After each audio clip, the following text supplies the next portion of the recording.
Rame beredar rekaman memperlihatkan sebuah kendaraan militer Ukraina meledak dahsyat usai injak ranjau.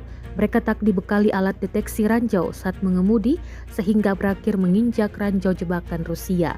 Rekaman detik-detik kendaraan meledak rame beredar di Telegram pada Jumat 5 Juli 2024. Akibat ledakan ranjau, mobil militer tersebut membara dan hancur lebur. Pasukan di dalamnya juga dikabarkan tewas. Dalam keterangan unggahan disebutkan, tentara pasukan khusus Angkatan Bersenjata Rusia menambang jalan pasokan Angkatan Bersenjata Ukraina dari jarak jauh, sehingga kendaraan militer Ukraina tak punya peluang. Rekamannya pun menuai berbagai komentar dari warganet.